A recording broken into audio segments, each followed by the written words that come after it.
एक बड़ा ज़रूरी प्रश्न है और मैं बहुत चिंता के साथ भी ये प्रश्न कर रहा हूँ।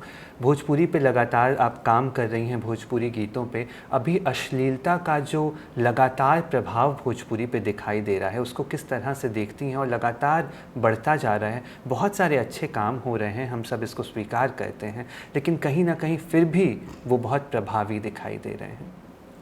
मैंने भी आपको अपनी बातों में एक उत्तर दिया था कि सन 90 के दशक में ही ये जो आप अश्लीलता की बात आप कह रहे हैं, जब ये एक कैसेट इंडस्ट्री आई है जी, बल्कि मुझे ये कहना चाहिए कि जो व्यवसायीकरण हुआ, तो एक आप जानते हैं व्यवसायीकरण तो किसी भी चीज़ का जब होता है तो गुणवत्ता पे ध्यान आदमी रखता नहीं, फिर तो आशय ही कुछ और हो जाता है। बिल्कुल। जब 90 के दशक में व्यावसायिकता आई और उसके लिहाज से एक बहुत बड़ा बाज़ार म्यूज़िक कंपनीज़ को दिखा, बहुत सारी ऐसी प्रतिभाओं को भी दिखा जो गांव कस्बे में थीं और उनके लिखने का उनमें हुनर था, गाने का हुनर था। वो सब नोएडा, दिल्ली, मुंबई गए और उन्होंने काम किया और जैसा आपने कहा शानदार काम भी हुआ। मतलब 90 के दशक में, 80 के दशक में मुझे लगता है हमने शारदा जी के बेजोड़ गानों का संकलन है और आज भी मुझे लगता है कि लाखों हजारों कलाकार पैदा हो जाएंगे, लेकिन छठ हो या कोई भी मांगलिक कार्यक्रम हो, लोग सबसे पहले उन्हीं को सुनते हैं। तो ये उसी दौर के एक अच्छा काम का भी एक, जैसे कहते हैं ना, अमृत मंथन में अमृत निकला, विष भी निकला। और भरत जी के एक से एक सुंदर पूर्वी हैं जो आप भी चाहते हैं कि वह हम वापस जा के सुने। बहुत अच्छे अच्छे कलाकारों के, बहुत सुंदर सुंदर निर्गुण तो इतने सुंदर भोजपुरी के कैसेट्स बहुत अच्छे अच्छे कलाकारों के आए, लेकिन उसी में जब विष निकलने लगा फिर तो ये प्रतियोगिता हो गई कि किसका विष कितना ज़्यादा घातक है। और अफसोस की बात है कि उसको बड़े पर्दे पर भी दिखा करके एक दोहन करने की एक प्रक्रिया शुरू हो गई। विरोध और उसके बारे में आवाज़ उठाने की जो आपने बात कही है, मैं तो हमेशा उसका बहुत सशक्त मुखर स्वर रही हूँ, लेकिन मुझसे दो तीन चीज़ें जब मुझसे लोगों ने कहा कि एक बार मुझसे लोगों ने कहा पटना में हम ये धरना प्रदर्शन कर रहे हैं, आप उसमें जुलूस, मैंने कहा जुलूस में मैं नहीं आऊँगी।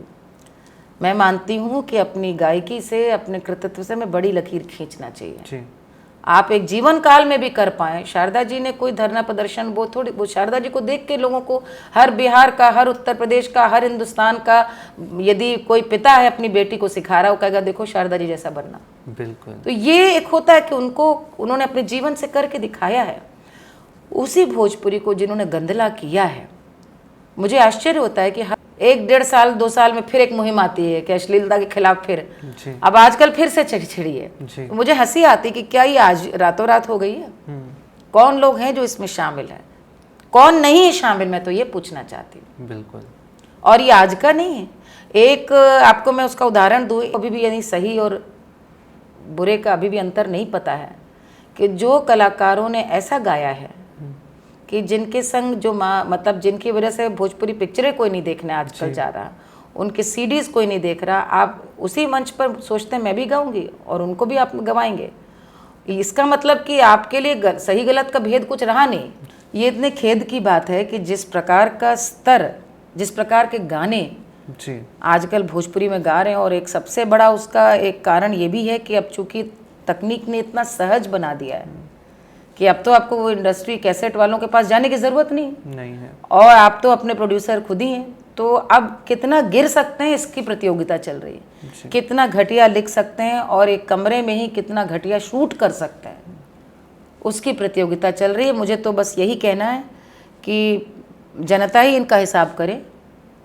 जनता हिसाब कैसे करती है वो आप बहुत अच्छे से जानते हैं कि आप जिसको चाहे आप फर्श पे ले आए, जिसको चाहे आप अर्श पे ले आए। ऐसे लोगों को मेरे हिसाब से तो बिल्कुल घेर करके जो है इनका हिसाब किताब करना चाहिए। नमस्कार, राम राम, मैं हूँ मालिनी अवस्थी। बहुत जल्दी आपसे मिलूंगी चकाचक एक्सप्रेस में।